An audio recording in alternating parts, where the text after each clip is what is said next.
This monitor company you probably have never heard of before. In today's video, we're going to be taking a look at 3 different monitors by them and comparing them, and also talking about how they compare and stack up to other brands such as MSI and Samsung. Now, this was a company that had never released a monitor before and reached out to me to take a look at theirs. I don't like starting with the negative things, but I will in this case.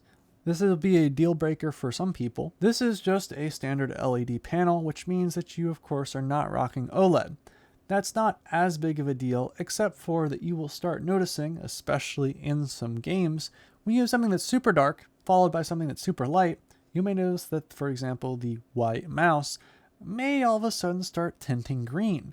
It's a very weird circumstance, but it is something that I've noticed, especially the higher refresh rates. So INFIEVO is the name of this company, and they sent me 3 different monitors.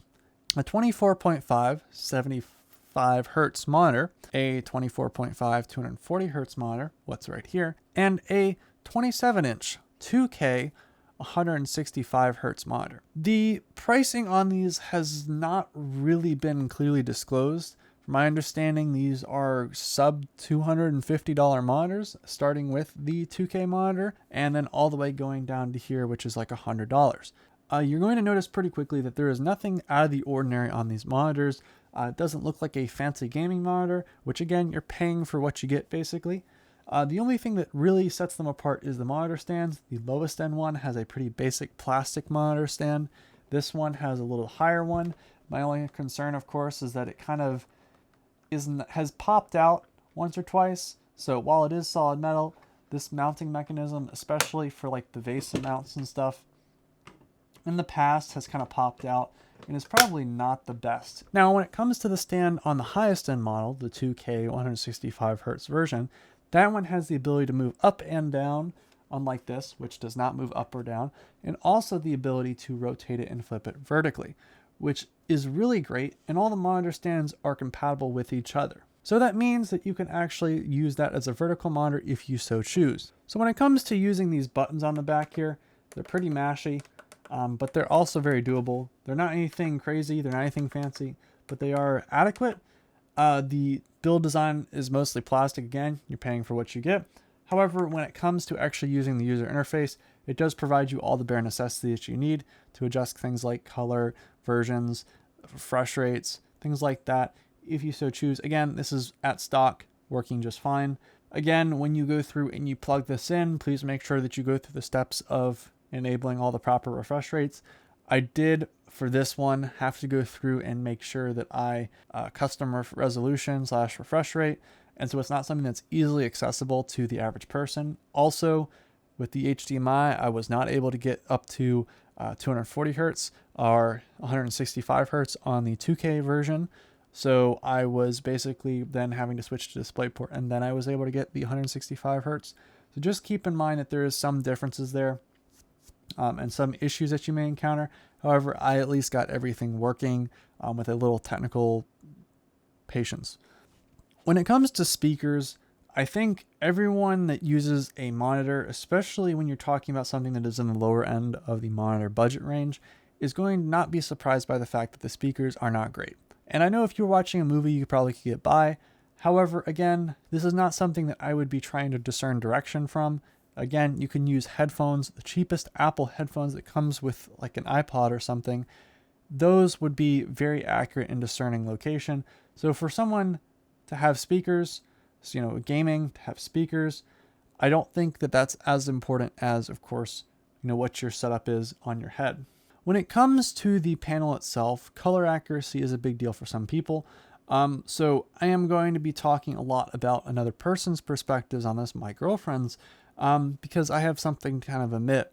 This has been a long-standing secret on the channel. I am partially colorblind, which means that my reviews, when it comes to getting people to give opinions on the color accuracy, is probably best served by another person. Now, there is some caveats with that, of course, that my girlfriend is not I don't want to say trained. No one's trained on YouTube. If you think anyone you're looking at is trained. Have a degree? Sure. Computer engineering. But trained for reviews? My colorblindness means that I see a whole lot less red and a lot more yellow.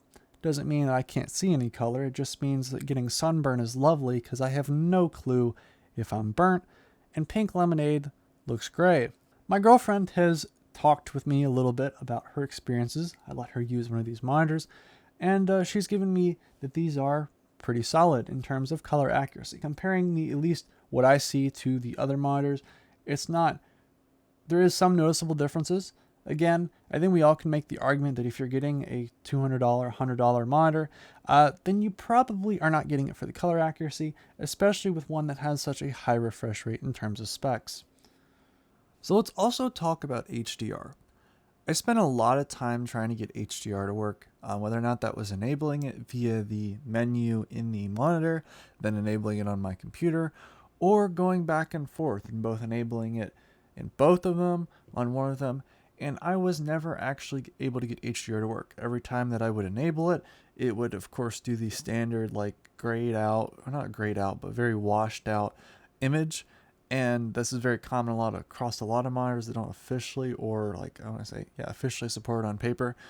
So I would say take the HDR, especially with a grain of salt. You're going to really notice HDR with like an OLED display with pure blacks and pure, whites, and individually addressing each pixel rather than a backlight. So just keep that in mind, that HDR on here is probably not a feature that you should be enabling to get good use out of.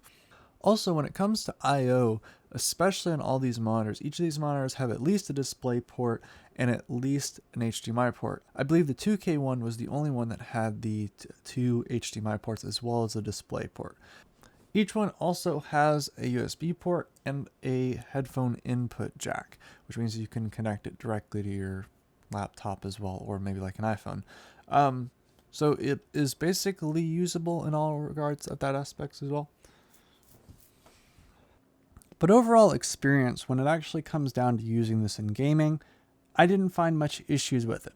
It was fast, responsive, and at least using all the different monitors, very adequate. The 27-inch one, by being smaller, is a little smaller than the 32-inch 2K monitor that I'm used to also using.